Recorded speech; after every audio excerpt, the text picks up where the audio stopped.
And breathe. Everybody just calm down because we have just beaten Arsenal 1-0 at Anfield. We have ended their top 6 unbeaten run with Dominik Szoboszlai scoring a Cristiano Ronaldo-esque free kick, top corner, unsavable. We go into the international break 9 points out of 9, the only team in the league to be doing that, beating our title challengers as well. It's a good day for Liverpool, man. Let's get into it. But before we get into the video, please could you hit that subscribe button and the notification bell to make sure that you never miss a video. I'm trying to hit 1.5 subs, so please let me hit that goal. Coming into the game, the lineups were very interesting. Liverpool's was as expected. We haven't had a right back fit for a few weeks now, so Dominik Szoboszlai was in that right back role. But for Arsenal, I was expecting Eze to play because you haven't got Saka, you haven't got Odegaard. You've got to have someone with a bit of magic. And Eze, who played in the Premier League basically last week, has played against Liverpool literally 2 weeks ago in the Community Shield.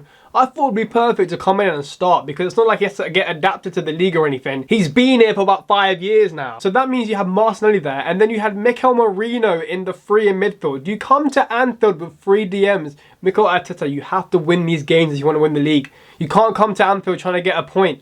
It was a 0-0 game, bro. Arsenal did nothing. Liverpool did nothing throughout the game, but you can't be coming to Anfield with 3 DMs. That is poor from him. But let's get started into the game now. And straight away, Arsenal get fucked because Saliba, their best defender, pulls out with an injury straight away. 4 minutes in. I don't even know what happened. I think Ekitike backed into him a little bit. Pulls up, injured, has to go off the pitch 4 minutes in. I was thinking, oh, okay, calm. We're going to smoke these, man. 2-0, 3-0. But the guy that came in, I can't lie, did a good job. Don't know his name. Apparently came from La Liga. Fair play. Did his thing. Didn't look out of place at all. And let's be real, that was about as much action we got in the first half because that was a very, very dull first half. It was just set piece after set piece, corner after corner. It was just the same thing. Arsenal get the ball, pass it out the back, pump it along to Madueke and Martinelli. They get tackled. Liverpool get the ball, pass it out the back. Liverpool couldn't even get the ball to our attackers. We got stopped in midfield, and then it's just Arsenal pass it back. They pass it to Martinelli or Madueke. They get tackled, and it's just rinse and repeat. That was it for the first half. It was such a boring watch first half. Let's be honest. As a Liverpool fan, as an Arsenal fan, as a neutral fan, it was a dead game to watch, bro. It was just Arsenal spamming corners. That was it. They had like 4 or 5 in the first half without having a shot on target properly. Liverpool didn't have a shot on target in the first half either. It was poor. Very, very poor. The only thing you could take from the first half was that Madueke had Kirkus on strings. Anytime Arsenal looked like they were doing something, it was through Madueke. Madueke was that bright spark in attack throughout the whole game, actually. I think he was actually one of Arsenal's better players because he actually got on the ball and wanted to do something, unlike Martinelli, who just got the ball and passed back all the time. Gyökeres didn't have an effect on the game at all. But Madueke had I think he was good for Arsenal today, man. And then as soon as second half starts, Liverpool just control the game. We come out the blocks kind of early. We just kind of control the game, set out our tempo, and we start dictating play from there. Finding much more openings in Arsenal's space. I don't know what Arne Slot tweaked, but Florian Wirtz was getting a whole lot more forward because Gary Neville said it in the first half as well. He was collecting the ball sometimes from centre-backs, from Gravenberch. You want Florian Wirtz much more near Ekitike, much more near the box. Second half he did that, and that's when we started ticking. He was playing off the left a little bit as well. We started cooking a bit more then because once you get Florian Wirtz into the game more, space starts to open up, and then he can start doing his thing in the half spaces, in the pockets, controlling games, putting balls through. That's ultimately how we were playing well in that second half. There's a few times Szoboszlai plays the ball diag to Wirtz, controls it into Salah. If Salah had a first touch today, he could have had a hat-trick.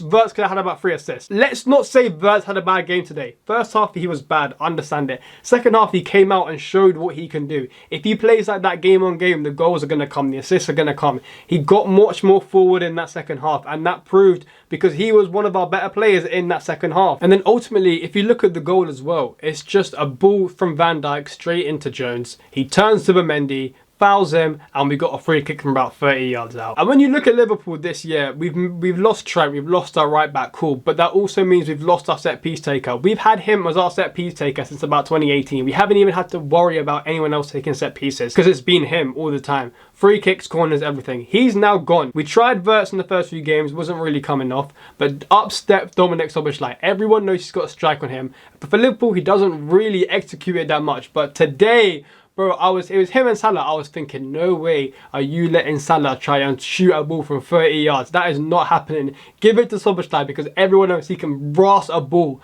And that's what he did. Stepped up confidently, top stamp, like The keeper, you can't blame anyone for that goal. You can't blame the ball because they jumped high, but the ball was obviously higher. And Raya, that is like postage stamp. He ain't getting there. He's about 5'10". He isn't getting to that part of the goal. The power, the precision, the dip, everything. Like Gary Neville said, it was Cristiano Ronaldo-esque. And that's what won us the game, about 84 minutes in, I think that was.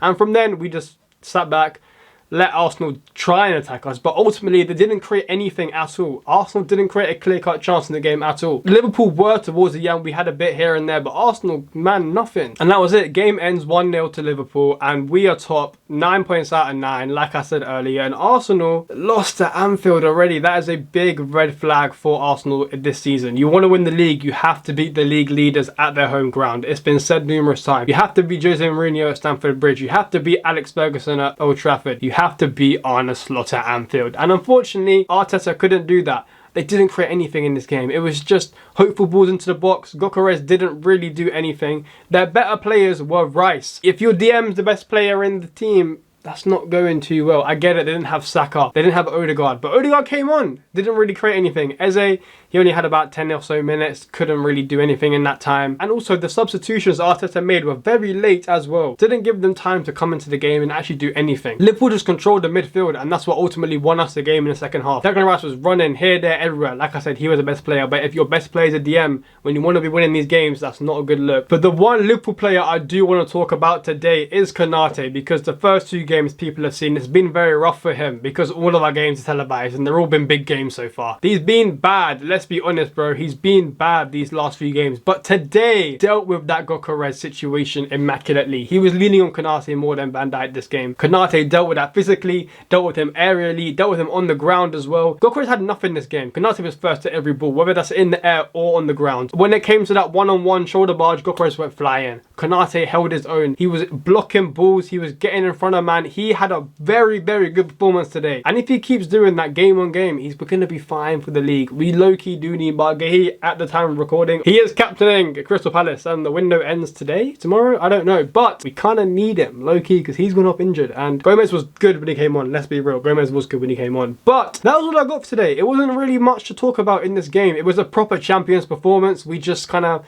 let them do their thing where they didn't really do much. It's Arsenal. They didn't actually create anything of anything. Hope you enjoyed. Like, comment, subscribe, all of that. I'll see you in a bit, and love.